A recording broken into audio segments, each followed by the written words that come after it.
Well, hello, vinyl community. This is David Bianco. Thanks for joining me. So today I'm introducing the first three releases of Analog Productions' Atlantic Records 75th Anniversary Series, a series that will come out over the next 3 years. The first three are John Prine's debut album. Then we have Charlie Mingus, Blues and Roots. And last but not least, we have Phil Collins' debut album, Face Value. This is the one I'll be doing a vinyl shootout with against an original pressing. That's coming up next as we take our Safe and Sound Texas audio excursion.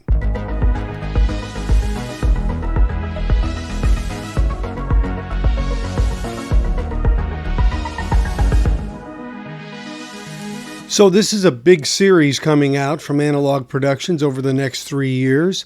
75 titles of different Atlantic artists and albums of theirs to celebrate the 75th anniversary of Atlantic Records. Now, I have put in a subscription, so I will be receiving 3 of these on average per month. And the first 3, as I mentioned, are John Prine, Charles Mingus, and the debut album of Phil Collins called Face Value. These are numbered. I'm number 308, so I'll always get 308 for all of the records. All the 3 I received have that number. This is a nice gatefold. You start to hear it open there. Nicely done. Nice shiny gatefold. Stoughton jacket, and it has the usual QRP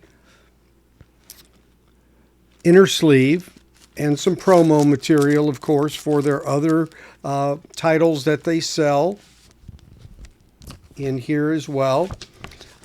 This is very well packaged, well done.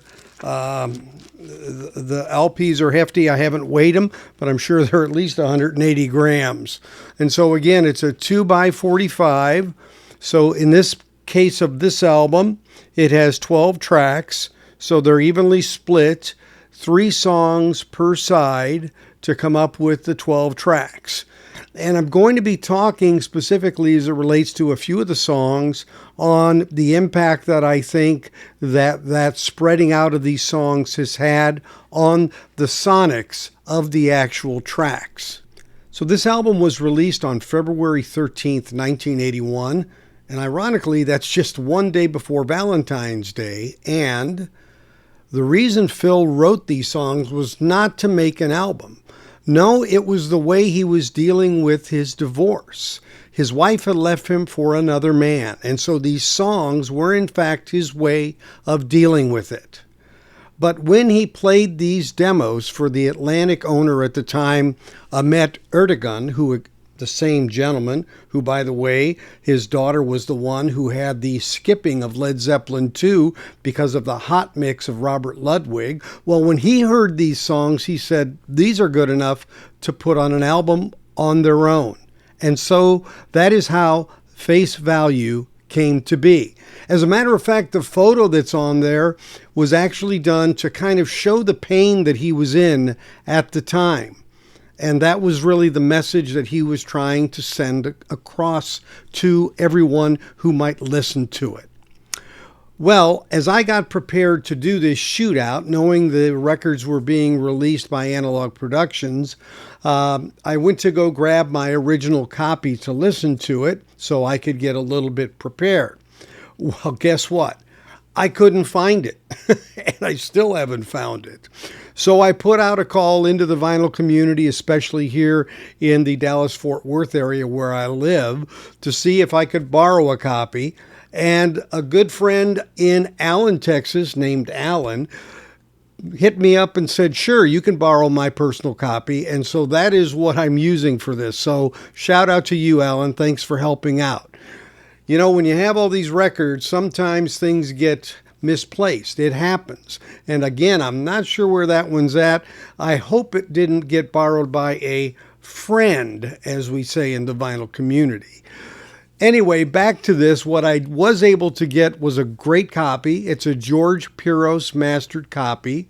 It's an original.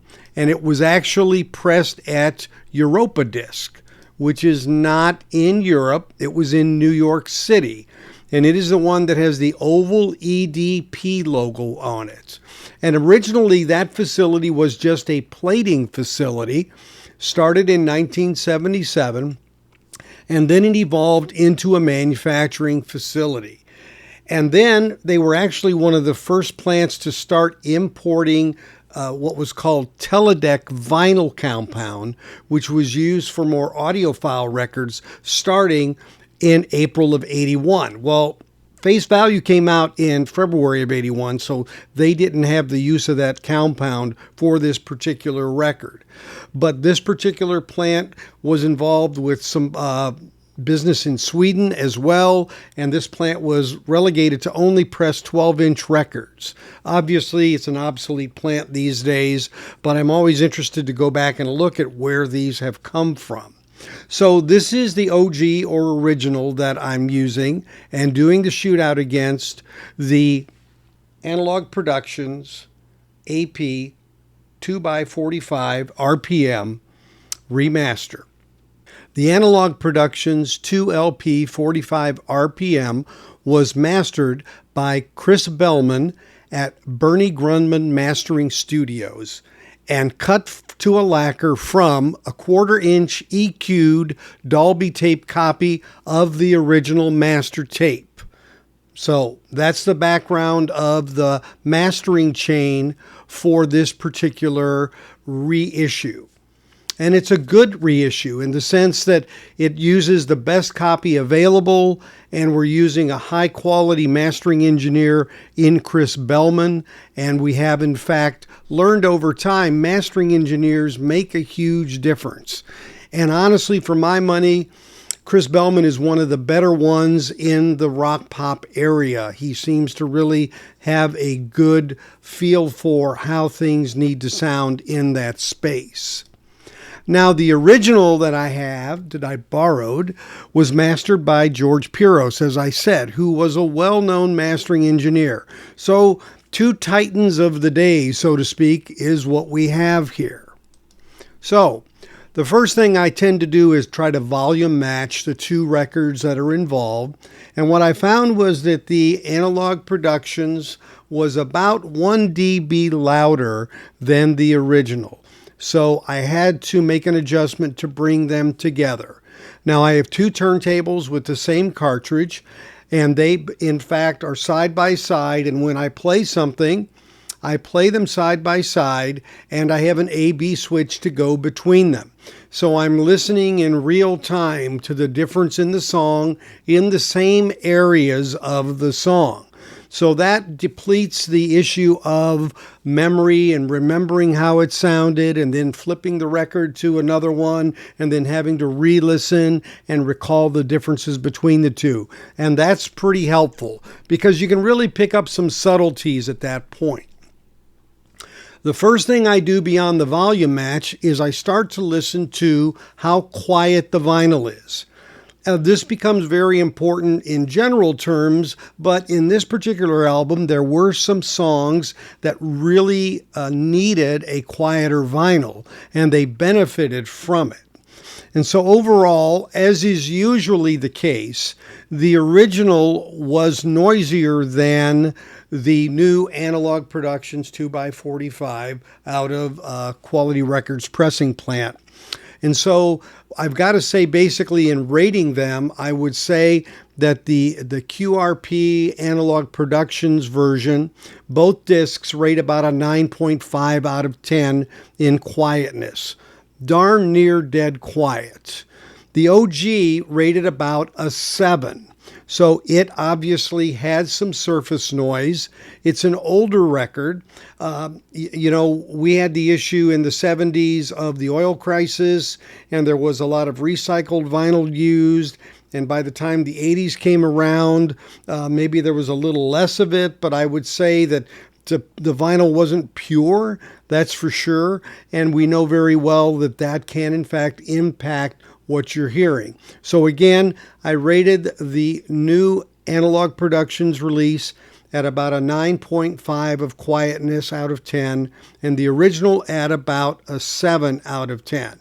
Now, I will tell you, I'm a tough grader, because this is something that bothers me in records, is noise. I may be oversensitized to it, but I can sure tell you there were examples in this particular shootout where it was such a joy to listen to quietness in certain passages, whereas there were either some wear and or intrinsic surface noise in the vinyl in the original, which detracted from the experience. So it is a factor to me when I think about these and make considerations for how it sounds overall. So what I did is I listened to each song and compared them, and I made some quick notes on each of the songs, and I'm going to give you those and give you a total wrap-up and some ratings. So the first track on the album is In the Air Tonight. That's a famous track. We all know it. It's been used in movies. I think it was used in Risky Business, as I remember, a train scene, if I'm not mistaken. And that song, has some very famous airy sound to it. It also has some famous drum work in it. And so the first thing I have to say without any delay in saying is that the quietness of the vinyl on the AP shines, and it is super critical in this song in the first 2/3 of the song and in the fade out. So the AP clearly had a huge advantage in that regard. And this is a song that kind of slowly evolves and envelops you as it goes. Of course, the big thing here was the big drum hit about 2/3 into the song, as it comes in and really intensifies the track. Well, for me, what I really noticed here was the dynamic range of the Analog Productions pressing. It definitely had a broader dynamic range, and the dB meter even showed it to be 3 dB more impactful at a level match than the OG. So that dynamic range, and meaning the lows go low and the highs go high and the impact is there that you feel, that was very evident in this particular song. And let's face it, that's the part everybody gears up for in this song and listens for, because that's where the intensity comes. And this is where the difference between hearing and feeling can be discerned. Do you feel that more in your gut, or do you experience it purely as an auditory event in the room? Well, the AP gave me more gut. Now, that doesn't mean the OG had none. It just means that it had less. And it sounds very good. But again, when you do these shootouts, you're making that a comparison real time. And what you find is these nuances and these differences are more audibly perceptible when you are doing those quick switches between the two versions. So understand the OG is no slouch when it comes to this at all, but the AP brings to you new things and new experiences and ups the game a bit. And I guess when you pay extra money and you have to flip the record twice as much as you do for the original, you really expect you're going to get some payback for that, right? And so in this song, you certainly get it. And it was very, very enjoyable to experience that real time and to go back to that several times actually and really get that gut-wrenching feel when you turn this up a bit and really experience the song beyond just hearing it. The next song is called This Must Be Love, with Stephen Bishop doing backing vocals. It's a quieter tune, so again, this is where the AP's quiet vinyl is a distinct advantage. Now in the AP, I found there to be more percussion precision and more of an in-studio kind of sound, like being there. And there was a more open and airy effect of the small amount of echo that there were in the vocals, the lead vocals, and the backing vocals on this. Had a bit more airiness. Behind the lines on the AP, there's a horn punch on the start that really it was a 2 dB more dynamic range just of that particular part of it when it hit between the two versions. The bass line, on the bridge had very precise plucks, and it was much more distinct. The bass was more distinct on the AP than it was on the OG, where it sounded a little more blended, so to speak, kind of rolled into the sound. And the AP had a touch more bite and precision on the cymbals without being overly bright. So those were the characteristics that I found on that particular song. The Roof is Leaking is more of a vocal and piano song with some low-key guitar. It's a quiet track. And again, the two sounded fairly close, but some of the distinguishing sounds of the AP brought up a notch the quality of it. And that, tied with the quieter vinyl again, really made that a much more enjoyable listening experience. So you get kind of different effects from some of these songs based on whether they're louder songs or quieter. But clearly these quieter songs, this vinyl difference is something to behold. Now, the regular LP side ends with two instrumentals, Droned and Hand in Hand. And these feature some great drumming on both of the tracks. On the AP, the percussion was standout and the bass vibration was there and with great precision. It had an open and airy effect more evident as the song progressed and as it went into the second song, Hand in Hand.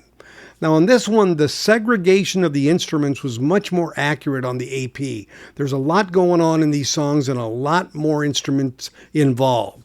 And it was on the OG, it was a bit more blended. May I even say muddled a bit on the OG. Not bad, and again, it sounds fine, but when you then compare it, that's when you start to notice this difference. The fade of Hand in Hand, again, was much more pleasant on the AP with the quiet vinyl. And there was a particular bass drum hit that was mid-song in Hand that could be felt clearly in the AP, but barely felt and mainly heard in the OG. And these are these things I'm talking about that are subtle differences that you start to pick up on. Now, I want to note one thing. These tracks are very dynamic, these last two instrumentals. And they're cut well away from the center of the LP on the AP because there's only 3 songs on a side. Whereas on the OG at 33 1/3 RPM, these two tracks are the last tracks on side 1. And they're much closer to the center. And there's a very narrow amount of dead wax there. So they're cut very close. So you get your intergroove distortion and the fact that when you cut those, you got to be a lot more careful because of the rotation. They're getting closer and closer to the center of the record. Tracks like that really track better if they are at the outside of the cut as opposed to the inside. So this is a place where being at 45 RPM benefited these tracks because they were nowhere near the center of the record being at 45 RPM. And of course, tracking faster helps as well, spreading out that groove as it goes through. So on LP side 2 or LP number 2 for the Analog Productions, we get to the second side of songs. I Missed Again is the first track on the second side or on side 3 in the Analog Productions. On the AP, from the start, the kick drum precision is more evident as well as the hi-hat and cymbal hits. As I've told you, I'm a drummer. Those things are more obvious to me and things that I am in tune to listen for a little bit more. And it also was that the horns stood out a bit more distinctly on the Analog Productions. Now, the OG sounds very well balanced, and these nuances on the AP make you realize the OG is just a little less exact. And that's what you find. And again, that original George Piros pressing is no slouch. It sounds very good, but when you start to make this comparison, some of these details start to break out. You know what I mean is a quieter song, a piano solo, which again, quiet vinyl really helps. The OG suffered from pre-echo on the first few bars of the piano at the start of this, which were very noticeable. And again, this song needs that quiet vinyl to enjoy it the most. Now, the AP vocal and musical buildup are more immersive than it was on the OG in the middle area of this song. And the AP lays out with some purity those strings that Arif Mardin had arranged into this, into a more pleasing sonic encapsulation within the song. And so it really kind of made it a whole more holistic and engaging song with that string section immersing around you. The next song, Thunder and Lightning, I found the precision in the drum kit, that effect was very more well defined in the Analog Productions version, as well as the guitar solo mid-song, which actually seemed to be a little bit more forward than it was in the original, where it was mixed and blended in more directly with the other instrumentation. Now, the next tune, I'm Not Moving, on the AP, we found the drum kit impressions to be very solid, very distinct, very well defined. And the synthesizer riff and the vocals had more segregation in the soundstage.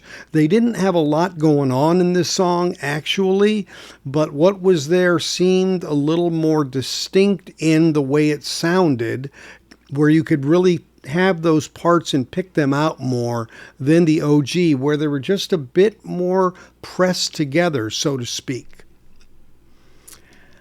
If Leaving Me Is Easy is the next track on the album, and this is one again that Arif Mardin did an arrangement on, and also Eric Clapton did some guitar work on it. The sax sound on this was a bit sweeter on the Analog Productions. That's the only word I could find to really say it. It just had a little sweeter sound. And the OG really didn't fully expose the fullness of this sax that you hear on the Analog Productions. The minor vocal echo that was present on this was definitely more airy and open on the Analog Productions, a little less evident on the original. And with the ballad songs, again, these songs have a more blended texture in the OG, whereas the AP or Analog Productions give you some precision that sets the images apart more distinctly. And again, that became obvious in the song If Leaving Me Is Easy. Now, the final track on here was Phil Collins' tribute somewhat to the passing of John Lennon just a few months prior to the release of this album, his cover of Tomorrow Never Knows, which included instruments and vocals playing in reverse while Collins provided multi-layered background vocals and sparse drumming. And the song ends with Collins being heard quietly singing Over the Rainbow in reference to that recent murder of John Lennon. Quite a sweet song. And again, it had similar characteristics with a little bit quieter vinyl, and of course, the imaging being a little better on this particular track. Now, ironically, on the labels of the record itself, this track is not listed. It is listed on the outer jacket. So that is one little anomaly about this kind of being quote-unquote hidden in Phil Collins' work. So, those are my impressions at a micro level. What does that mean at a macro level? So let's take a look at the actual ratings. So the ranking here is on a scale of 10. I gave you a little preview at the beginning of that when I said as it relates to the quietness of the vinyl, I would say that the Analog Productions 2x45 RPM is about a 9.5. So again, almost dead quiet. And the original is about a 7. Some sections better than others. It's a mixed bag. Now, again, Depends on the pressing you get, depends on the wear of the record. There's a lot of variables. Inherently, the noise of the vinyl is the way it comes. Of course, if it's not well maintained or if it's cleaned improperly, that can also add some issues to noise as well. But I think most of this, of course, was inherent to the pressing in the day, so to speak. As it related to the rating of it on the side of the bass or the low end, I would say that the OG was an 8.5 and the Analog Productions is a 9. So a slight advantage to the AP. I would say the same in the mid-range where we had 8.5 for the OG and 9 for the Analog Productions, just slightly better. And some of that comes in the way the imaging was done, and some of the separation that we noticed in this also had some characteristics that affected this. Now, the biggest gap for me was on the high end, where I would say that the OG was an 8.5, but the AP was a 9.5, even a little better, a little more precise on those hi-hat hits and some of those areas where you have a little bit more of a high-end sound to it, the sax, the horns, those areas, just a little bit more well-detailed and defined. And as it comes to areas like imaging and openness and airiness, this is where I would say the original's about an 8 and the AP's about a 9. Because it did open up in areas where you could hear some instrumentation distinctness and you could hear some vocals kind of get a little bit more out of the echo that they had put into the actual recorded voice. And so in those areas, again, as we relate to imaging, openness, and airiness to the sound, again, an 8 for the OG and a 9 for the Analog Productions. So overall, the OG is somewhere in that 8.5 range, and the AP is 9 1/4. 9. Some of them were 9. I would say 9 1/4 would be about right. And if I looked at the words I would use to describe the two, I would say that the OG is noisy-ish. Not noisy, but some noisy-ish elements in the wax that I was listening to, and kind of a mellow sound. Whereas the Analog Productions, I would say, was quiet, especially where you needed it quiet, and it was very precise.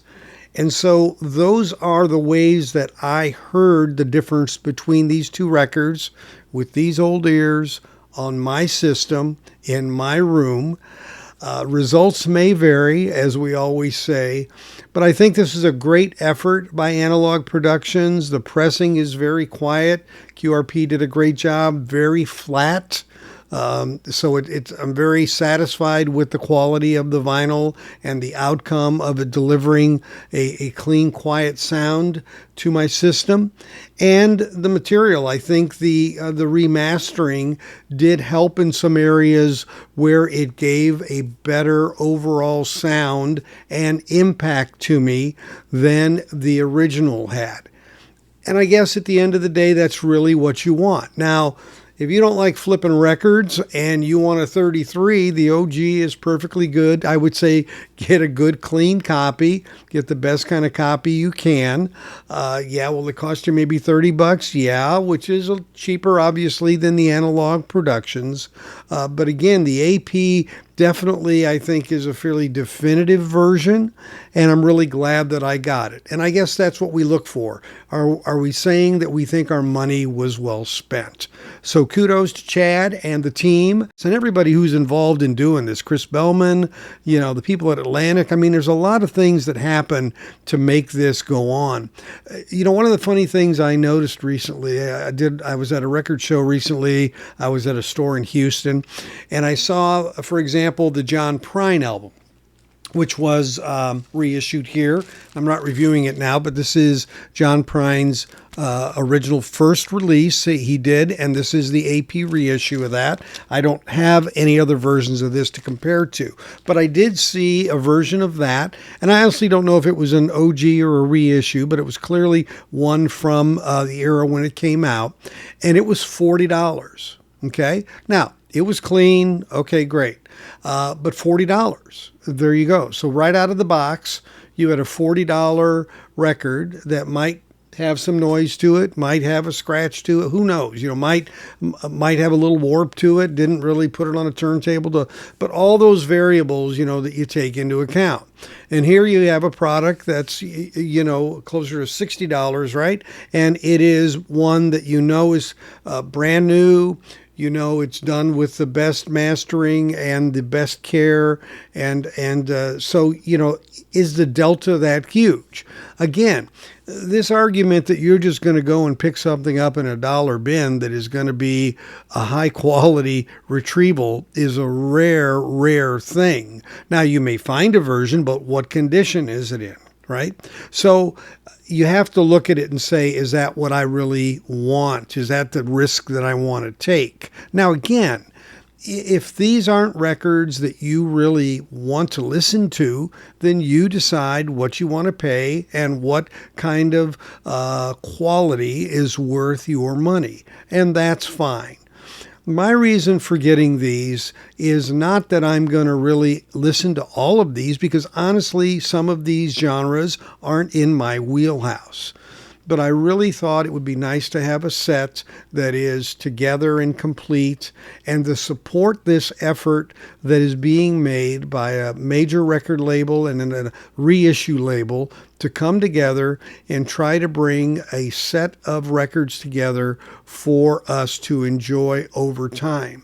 Now, everybody makes their choice. That's up to you. And again, if I would say that it's easy to find a dollar record like that, I'd be lying to you, because that really isn't the case. Again, I saw a $40 version. It looked like it was in pretty good condition. And so, yeah, that's a $40, 33 RPM. Go for it. But then you're talking about a difference and a delta that is a lot less than saying you're picking it out of a dollar or a $5 bin. So for me, I enjoyed revisiting this album. I especially enjoyed some of the instrumental tracks on here. They really sounded fabulous on the analog productions. I mean, a whole new impact to me, and I really did enjoy that. So for now, thanks for watching as always. And if you haven't subscribed, please click on that bell below and pick the all option. And a thumbs up or like is appreciated. And comments are always welcome. Love replying to those. So until we meet up again, we'll see you next time at the Safe and Sound Texas Audio Excursion. Take care, everybody.